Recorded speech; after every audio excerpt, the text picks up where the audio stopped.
Steve, I'm Nancy. and we want to talk about compassion in relation to our son Nathan. Yes. Compassion actually means, if you break it down, com is with, and passion is extreme caring emotion. And that was something that we had expected when a baby was put into our arms by his birth parents, one at a time, and given to us as a gift because they were still in high school when she got pregnant. So we realized that there was going to be we wanted to continue communication with them. And I think that that is compassion. We had worked with high schoolers and for several years through our church, and knew that for a 15-year-old girl and an almost 18-year-old young man, that this was a rough season for them.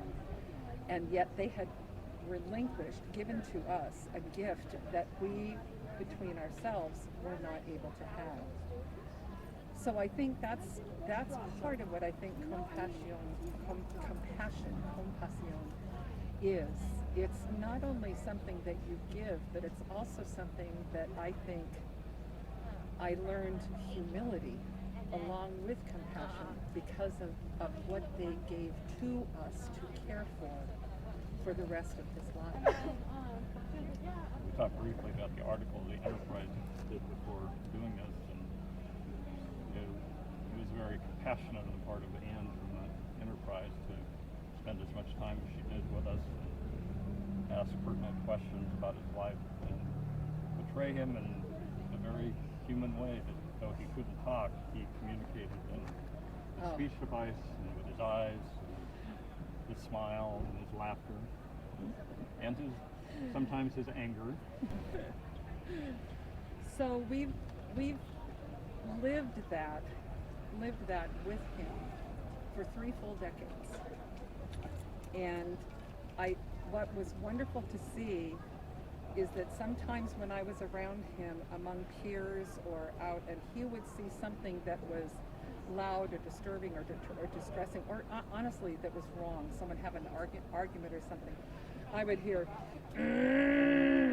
coming from him in the frustration that I think he didn't like what they were doing, but also he didn't have the ability to say anything about it. However, just with that, he made his point. And that's how he went through his life. In addition to, he came along at the same time that technology was adapting itself to implement the skills and abilities of people with disabilities. So he had speech devices that were tablet or computer based, and he started using them when he was in third grade. I think it was about third grade, when all children are expanding their vocabularies. And he went to a specialized school, and there they taught him the language, and they filled in his life with much more detail for communication than we would have ever known.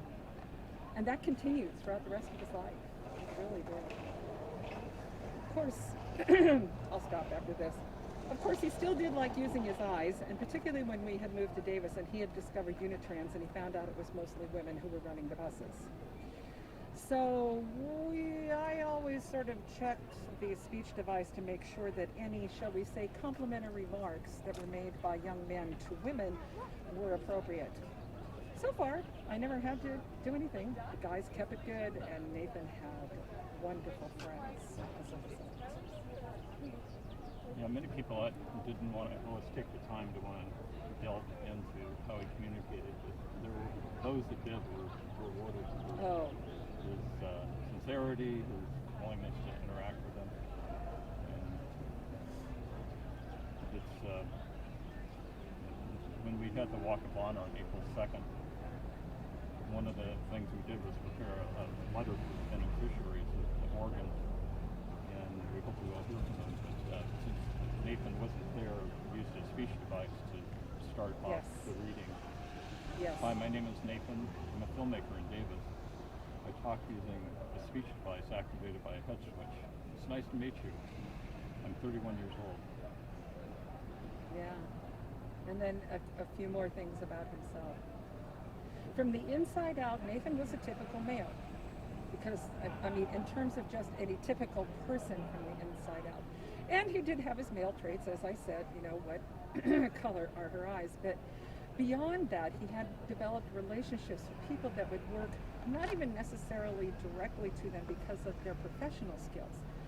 But on the bus, his team of young men that were working with his speech device created a conversation section on his speech device, particularly for the Unitrans drivers and conductors, the predominant number of whom were young women his age.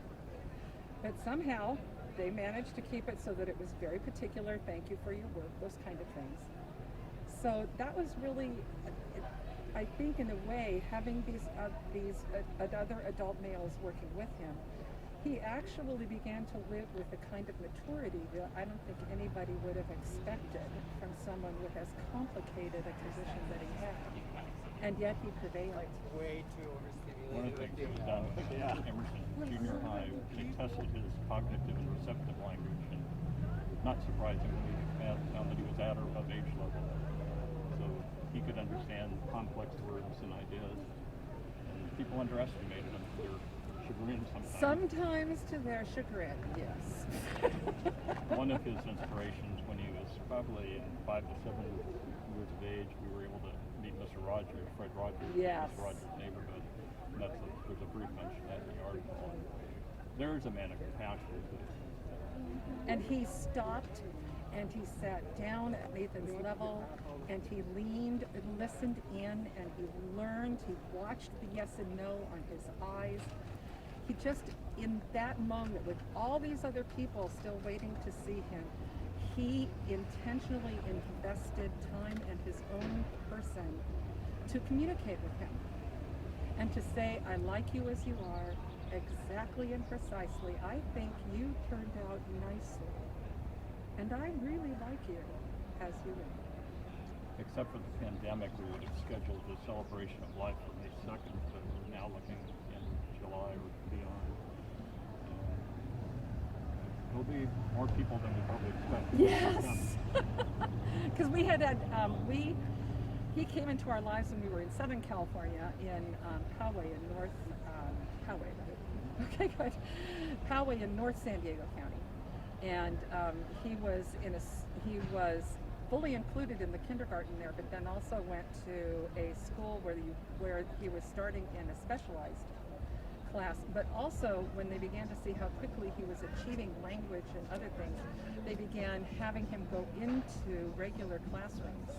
And he ended up staying somewhat competitive with the pull-out classes as well as in the special ed class, which was important because it actually put his language together in a more practical and useful way, that he was able to use his speech device to talk to people. And I am sure that once again there was a part that he reserved for the girls when he was out on the playground.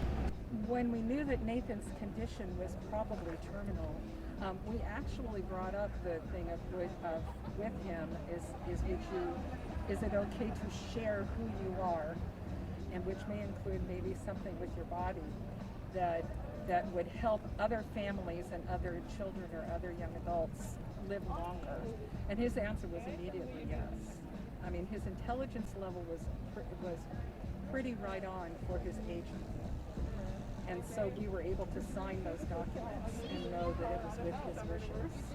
So there are at least two people's lives have been saved. Yes, literally saved, because those organs were available to them before their time had run out. And other organs, there are some organs that can stay, shall we say, sheltered, that they can keep, and then within the next weeks or so they can pass them on to the next. So Nathan lives on in pieces and parts, and yet he, I know, would approve. And thanks to you, David, for almost 12 years of asking people about compassion. Yes. So I think what I would say is it was a life well lived. It was unexpected, it was an adventure, it was frustrating, it was joy-filled, it was funny, and it was a life well lived and a life well given. Amen.